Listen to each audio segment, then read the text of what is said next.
على رسوله الكريم أما بعد فأعوذ بالله من الشيطان الرجيم بسم الله الرحمن الرحيم رب اشرح لي صدري ويسر لي أمري واحلل عقدة من لساني يفقهوا قولي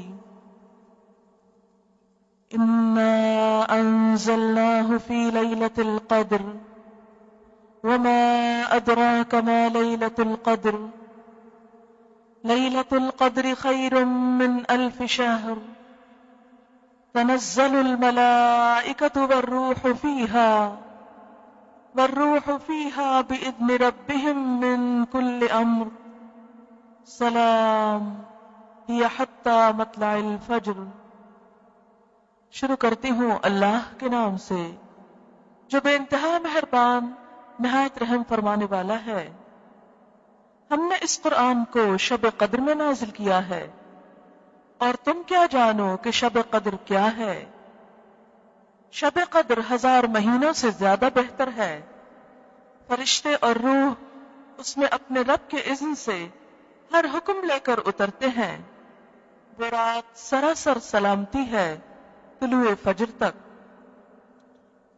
اللہ کا شکر ہے، اللہ کا احسان ہے جس نے ہمیں مسلمان بنایا۔ اس کا احسان ہم پر کہ اس نے ہمیں ایمان جیسی نعمت، ایمان جیسی دولت عطا فرمائی۔ اس کا احسان ہے ہم پر کہ اس نے ہمیں اپنے دین کی سمجھ عطا فرمائی۔ اس کا احسان ہے ہم پر کہ اس نے حضور اکرم صلی اللہ علیہ وسلم کو ہمارے لیے سراپا ہدایت بنا کر بھیجا۔ ہمارے پاس ایک ایسی کتاب بھیجی جو قیامت تک انسانوں کی رہنمائی کرتی رہے گی۔ اس کتاب کا ملنا دنیا کی سب سے عظیم نعمت ہے۔ یہی کتاب ہمیں بتاتی ہے کہ اللہ تعالیٰ نے اپنا یہ احسان لیلۃ القدر میں کیا۔ فرمایا انا انزلناہ فی لیلۃ القدر، یقیناً ہم نے اس کو لیلۃ القدر میں نازل کیا۔ لیلۃ القدر کیا ہے؟ وما ادراک ما لیلۃ القدر، اور تم کیا جانو کہ یہ لیلۃ القدر ہے کیا؟ لیلۃ القدر خیر من 1000 شہر، لیلۃ القدر 1000 مہینوں سے زیادہ بہتر ہے۔ یہ ایک رات جس میں اللہ تعالیٰ کا یہ انعام، اللہ کا یہ کلام قرآن حکیم دنیا میں بھیجا گیا۔ یہ رات رمضان المبارک کے آخری عشرے کی راتوں میں سے ایک رات ہے۔ نبی صلی اللہ علیہ وسلم نے اسے آخری عشرے کی طاق راتوں میں 21ویں، 23ویں، 25ویں، 27ویں اور 29ویں میں تلاش کرنے کا حکم دیا۔ آج اس سال کے رمضان المبارک کی یہ آخری طاق رات ہے۔ معلوم نہیں کہ یہی وہ شب قدر ہو جس کی اللہ کے ہاں بہت فضیلت ہے۔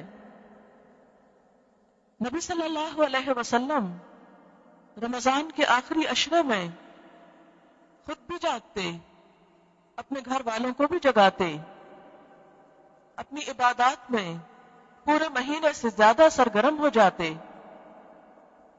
آپ صلی اللہ علیہ وسلم نے رمضان کی عبادت میں جن عبادات کو بہترین قرار دیا وہ ایک تو روزہ ہے۔ من صام رمضان ایمانا واحتسابا غفر له ما تقدم من ذنبه، جس نے رمضان المبارک کے روزے ایمان اور احتساب کے ساتھ رکھے اس کے پچھلے سارے گناہ معاف کر دیے جائیں گے۔ الحمدللہ کہ اس نے ہمیں یہ توفیق بخشی اور ہم نے اللہ کے اس حکم کی پابندی کی۔ دوسری عبادت رمضان کی ساری راتوں میں قیام ہے، یعنی تراویح کی شکل میں۔ من قام رمضان ایمانا واحتسابا غفر له ما تقدم من ذنبه، جس نے ایمان اور احتساب کے ساتھ رمضان کی راتوں کو قیام کیا اس کے بھی پچھلے گناہ معاف کر دیے گئے۔ لیکن ساتھ ہی ایک اور روایت میں آپ صلی اللہ علیہ وسلم نے فرمایا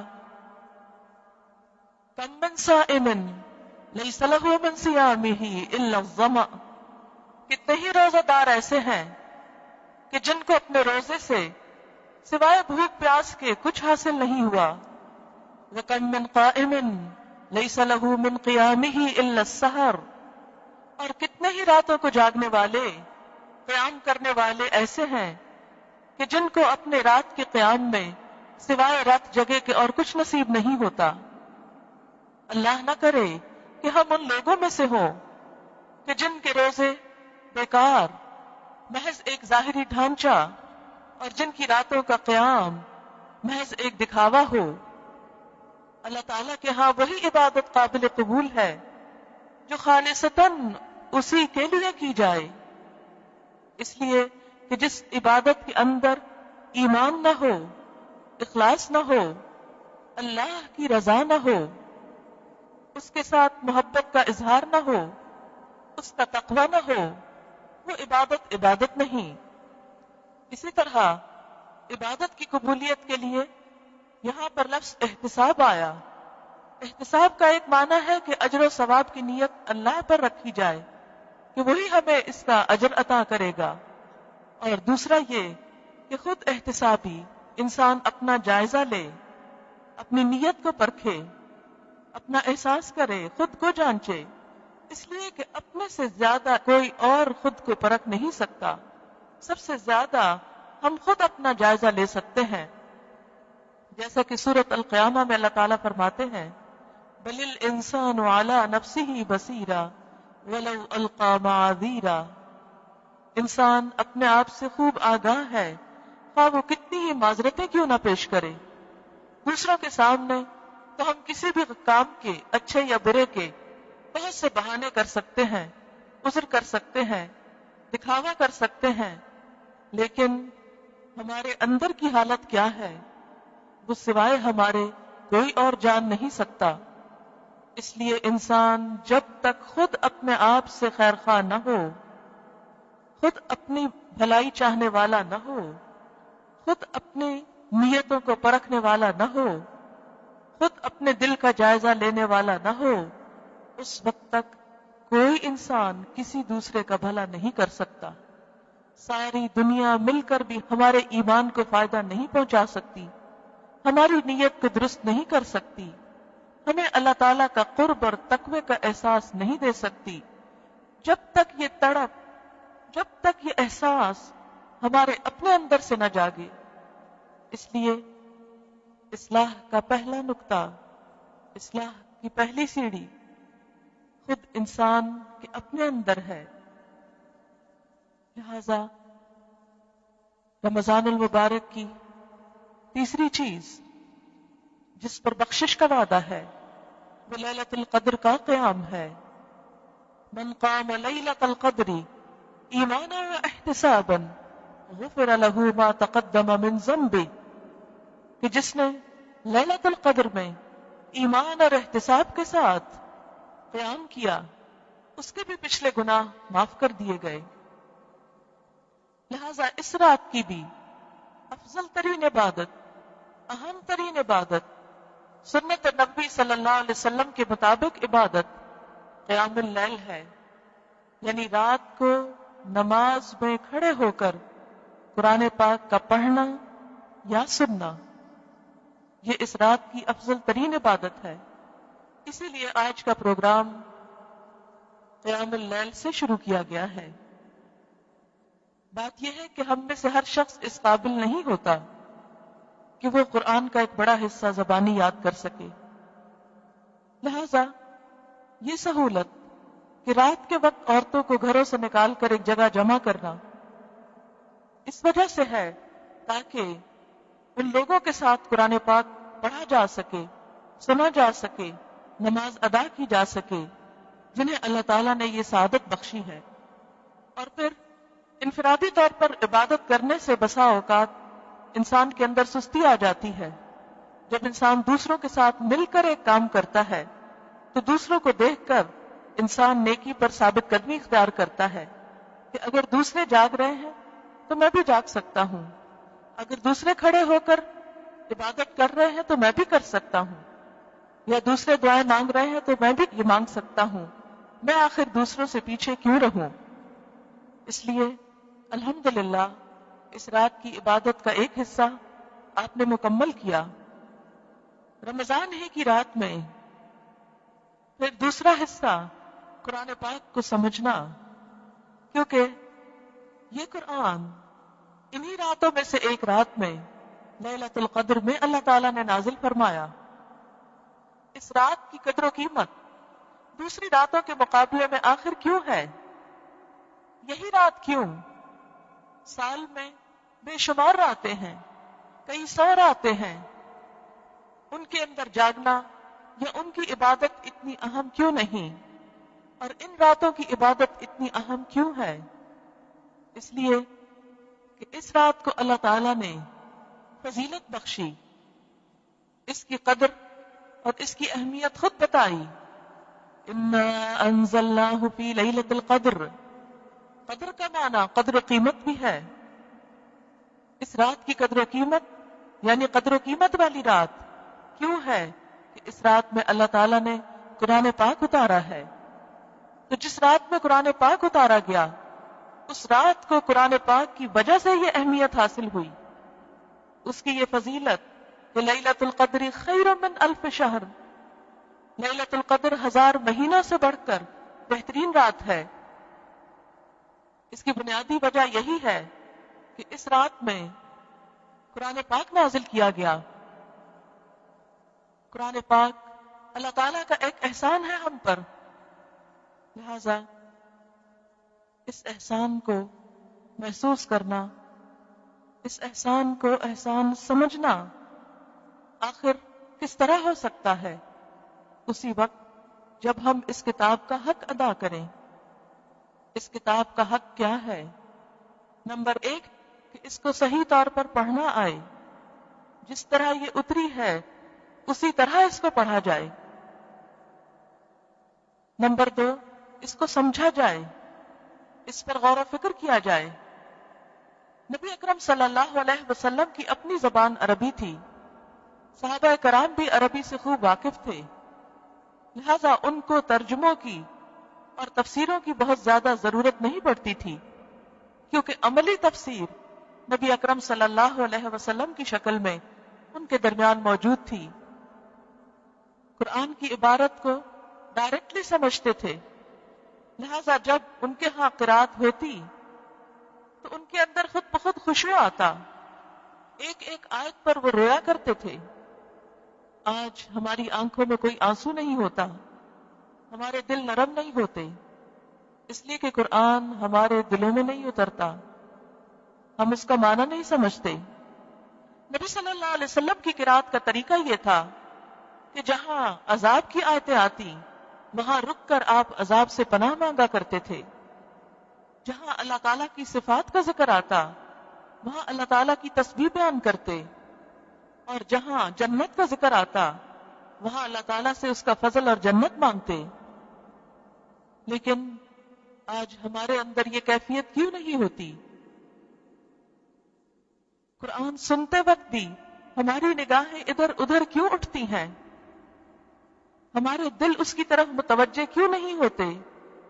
اس کی بنیادی وجہ یہی ہے کہ ہم نہیں سمجھتے کہ یہ قرآن کیا بتا رہا ہے، کیا کہہ رہا ہے، اس کے اندر ہمارے لیے کیا حکم ہے، یہ ہمیں کس بات کی خبر دے رہا ہے، اس میں کیا خوشخبری آ رہی ہے، کس بات پر ڈراوا آ رہا ہے، ہمیں کیا کرنا چاہیے، کس بات سے رکنا چاہیے۔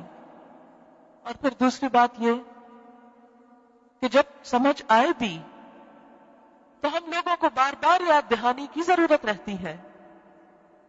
اس لیے اس رات کے اندر قرآن پاک کا تھوڑا سا حصہ سمجھ لینا یہ بھی ایک بابرکت عبادت ہے۔ ایک روایت میں آتا ہے کہ رات کے ایک حصے میں دین کا تھوڑا سا علم حاصل کرنا ساری رات کے قیام سے افضل ہے۔ یعنی اگر کوئی شخص ساری رات نوافل میں کھڑا رہتا ہے اور دوسری طرف دین کا کچھ حصہ سیکھتا ہے تو تو دین کا کچھ حصہ سیکھنا ان نوافل سے بھی زیادہ بڑھ جاتا ہے. اس لیے اسی سنت پر عمل کرتے ہوئے تھوڑا سا حصہ ہم قرآن پاک کو سمجھنے میں بھی اپنے وقت کا استعمال کریں گے. تیسری چیز اس رات کی عبادت دعا ہے، اس لیے کہ اس رات میں فرشتے اترتے ہیں، جبریل امین اترتے ہیں. تنزل الملائکۃ والروح فیہا بإذن ربہم من کل امر، ہر حکم لے کر اترتے ہیں. اس کو لیلۃ القدر اس لیے بھی کہا جاتا ہے کہ قدر کا معنی تقدیر ہے، تقدیر کی رات، فیصلوں کی رات. آئندہ سال انسان کے ساتھ کیا ہونے والا ہے، کون دنیا سے جانے والا ہے، کس کو کتنا رزق ملنے والا ہے، اس رات میں یہ فیصلے اللہ تعالیٰ فرشتوں کے سپرد کرتے ہیں. لہذا جب ہمارے بارے میں کوئی فیصلہ ہو رہا ہو اور ہم عبادت کی حالت میں ہوں، دعا کی حالت میں ہوں، تو اچھے انجام کی توقع کی جا سکتی ہے. معلوم نہیں اگلا رمضان ہماری زندگی میں آتا ہے یا نہیں، پھر سے یہ عبادتیں اور راتیں نصیب ہوتی ہیں کہ نہیں.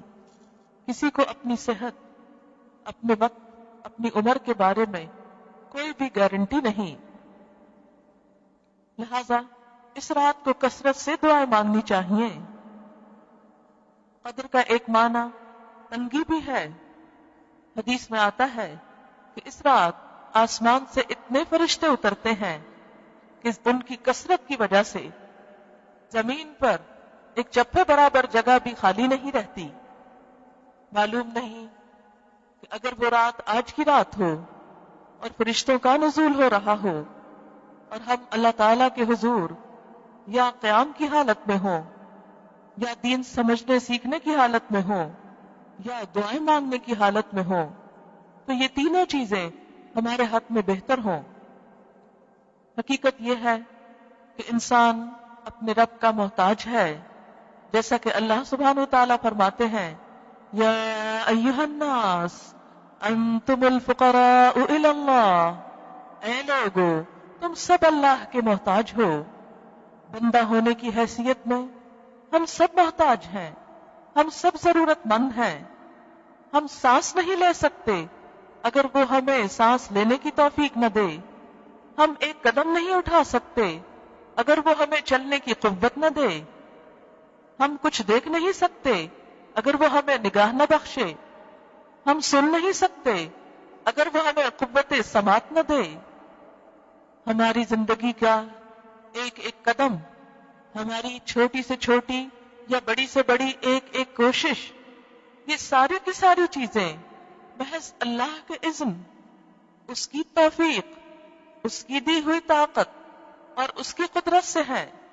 اس میں ہمارا کچھ بھی کمال نہیں، کچھ بھی اپنا نہیں، سب اسی کا دیا ہوا ہے.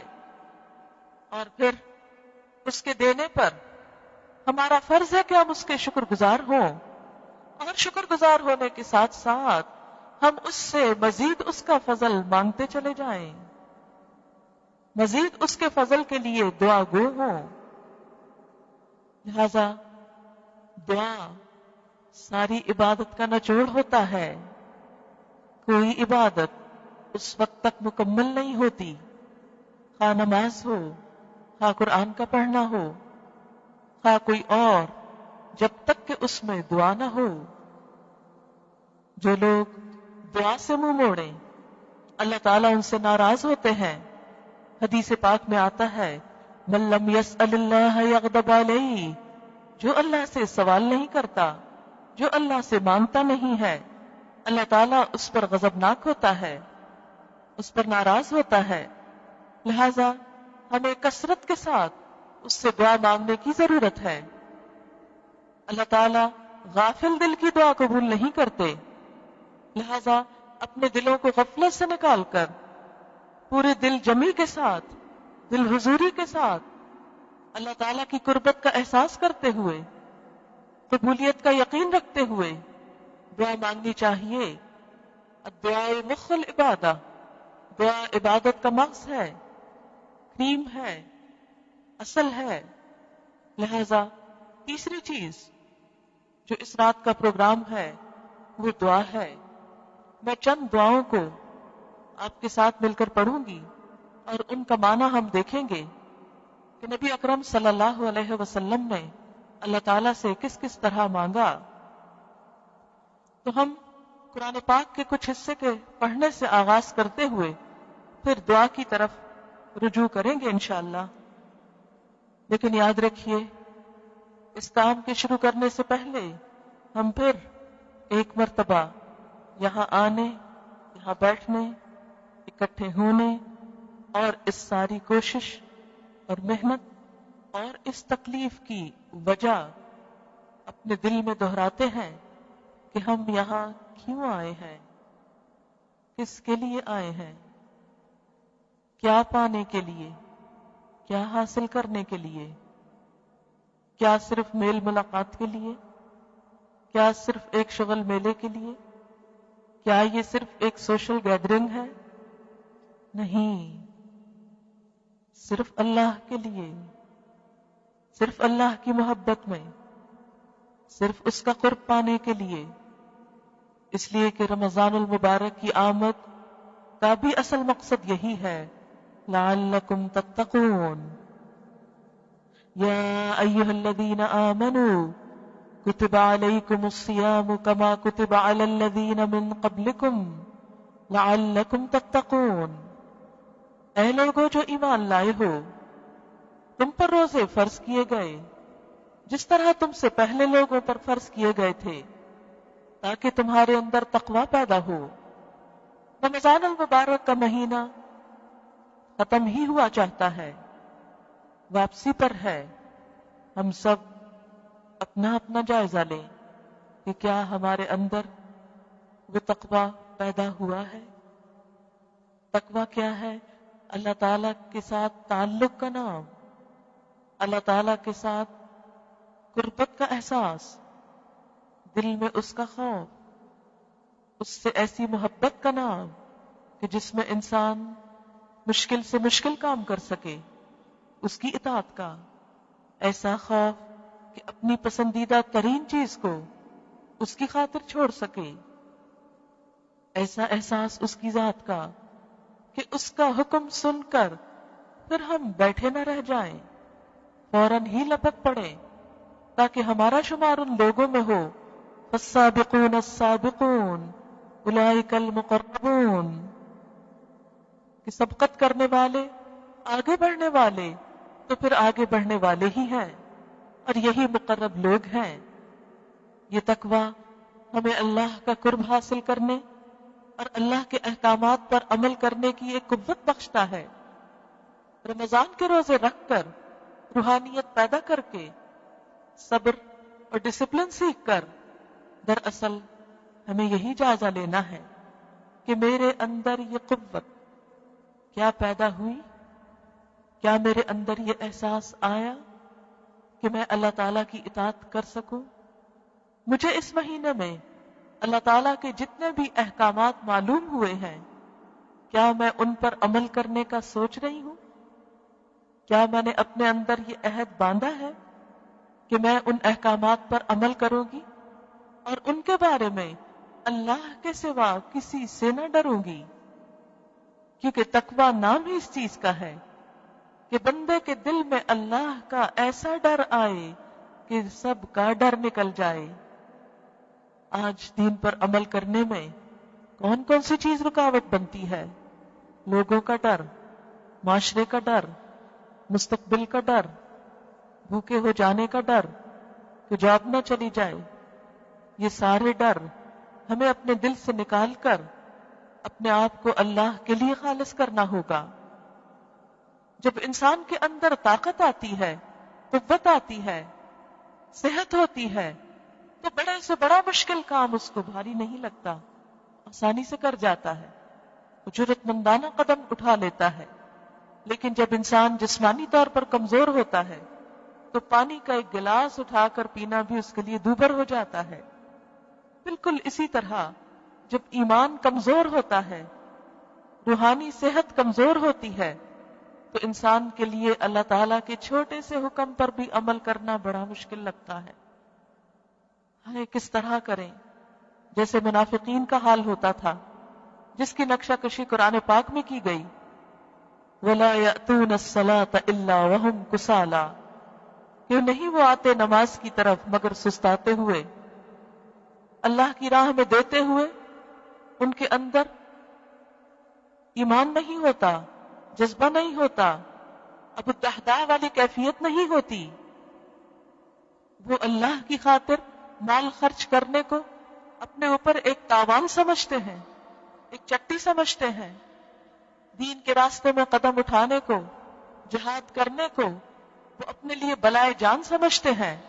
لیکن جس دل کے اندر ایمان کی طاقت آ جاتی ہے، پھر صحابہ کرام جیسا ایمان جب پیدا ہوتا ہے، دشت صحرا بھی نہ چھوڑے ہم نے، بحر ظلمات میں دوڑا دیے گھوڑے ہم نے. پھر تو انسان کا ایمان ایسے ہوتا ہے کہ وہ بے خوف و خطر گھوڑوں سمیت دریاؤں میں اتر جاتا ہے اور تیرنے لگتا ہے. پھر تو دریا بھی اس کے لیے مسخر ہو جاتے ہیں. حضرت عمر فاروق کے زمانے میں ایک مرتبہ زلزلہ آیا تو حضرت عمر رضی اللہ تعالیٰ عنہ کہتے ہیں، اے زمین تھم جا، کیا تو نہیں جانتی کہ عمر تیری پیٹھ پہ عدل کرتا ہے؟ یہ کون سی چیز تھی؟ کہتے ہیں کہ زلزلہ تھم گیا. ایک مرتبہ آگ لگی، سب نے بجھانے کی کوشش کی، نہیں بجھ پا رہی تھی. عمر فاروق کہتے ہیں کہ اے آگ بجھ جا، عمر اس زمین پہ عدل کرتا ہے. وہ ایمان تھا جنہوں نے ان کی زبان کے اندر اتنی تاثیر پیدا کی کہ بے جان چیزیں بھی ان کی بات مانتی تھیں، ان کے آگے مسخر کر دی گئی تھی. لیکن کیا وجہ ہے؟ آج ہم بھی کلمہ پڑھنے والے ہیں لیکن ہمارے اندر نہ وہ ایمان باقی ہے، نہ وہ شوق باقی ہے، نہ وہ اطاعت باقی ہے، نہ وہ قوت باقی ہے کہ ہم دنیا تو چھوڑ اپنی ذات پر ہی اسلام کو نافذ کر لیں. کہ غیبت کا موقع آئے تو زبان روک لیں، کسی پہ ظلم کا موقع آئے تو ہاتھ روک لیں، اللہ کی حدود کا موقع آئے تو ان حدود کو قائم رکھیں، ان کو توڑے نہیں، اس کی نافرمانی کر کے اس کے غضب کو نہ بھڑکائیں. یہ سب کچھ کب پیدا ہوتا ہے؟ تقویٰ سے. تقویٰ کیسے آتا ہے؟ روزے سے، تراویح سے، قرآن پڑھنے سے، رمضان سے. آج ہم سب خود سے پوچھیں، کیا روزے نے میرے اندر ایمان کی قوت پیدا کی کہ میں اس کی اطاعت کر سکوں؟ اگر یہ قوت اپنے اندر پائیں کہ رمضان سے پہلے جو کچھ آپ کرتے تھے، اگر کوئی غلط کام کرتے تھے جس کو آپ غلط سمجھتے تھے، تو آج اس قابل ہو کہ اس کو چھوڑ سکیں. کوئی نیک کام جس کی آپ تمنا کرتے تھے کہ میں یہ کر سکوں، تو اب اس قابل ہو رمضان کے گزرنے پر کہ آپ اس کو کر سکیں. کوئی چیز جو زندگی میں مشکل نظر آتی ہو، آج ہمارے اندر اگر وہ تقویٰ پیدا ہو گیا ہے کہ وہ ہم کو آسان نظر آنے لگے اللہ کی اطاعت میں سے، تو سمجھے کہ اس روزے سے ہم نے کچھ حاصل کیا، قرآن کے پڑھنے سے ہم کو کچھ نصیب ہوا. لیکن اگر یہ کیفیت نہیں آئی تو پھر ہم میں سے ہر ایک اپنے اپنے دل کا جائزہ لے کہ پورا مہینہ گزر گیا اور ہم کہاں کھڑے ہیں. لیکن گزرتے لمحے کچھ ابھی بھی باقی ہیں، وہ جو ہماری کوششوں سے نہیں ہو سکا. آج اللہ کے حضور دعائیں مانگ کر، گڑ گڑا کر اس سے وہ قوت مانگے، اس سے وہ طاقت مانگے کہ جس سے ہم وہ عمل کر سکیں جس کی وجہ سے ہم اس کی بخشش کے قریب ہو سکیں، اس کی اطاعت کے قریب ہوں. کیونکہ ہر سال ہمیں موت سے قریب کر رہا ہے، دنیا سے دور کر رہا ہے، آخرت کے قریب کر رہا ہے. اور ایک دن ایسا بہت جلد آنے والا ہے، جیسا کہ وہ حدیث میں مثال دی گئی کہ آخرت کی مثال ایسے ہی ہے جیسے ایک کپڑا پھاڑ دیا گیا ہو اور اس کا بس آخری تار بچا ہو، اور وہ آخری تار کسی وقت بھی ٹوٹ سکتا ہے. اور آخری تار تو بڑا کچا ہوتا ہے، معلوم نہیں وہ تار کب ٹوٹ جائے اور ہم اس دنیا سے آخرت کی طرف جا قدم اٹھائیں. پھر وہاں کون ہوگا، کیا ہوگا، کیا ہمارے ماں باپ ساتھ ہوں گے، ہمارے بہن بھائی ساتھ ہوں گے، ہماری اولاد ہمارے ساتھ ہوگی، ہمارے شوہر ہمارے ساتھ ہوں گے، ہمارے دوست ہمارے ساتھ ہوں گے، ہمارا مال ہمارے ساتھ ہوگا، ہمارے یہ گھر جن میں ہم امن سے رہ رہے ہیں ہمارے ساتھ ہوں گے، کوئی بھی ساتھ نہ ہوگا، تنہا ہم ہوں گے۔ اس دن تو سب ساتھ چھوڑ جائیں گے، سب بے وفا ہو جائیں گے۔ یوم یفر المرء من اخیہ وامہ وابیہ وصاحبتہ وبنیہ لکل امرئ منہم یومئذ شأن یغنیہ۔ جس دن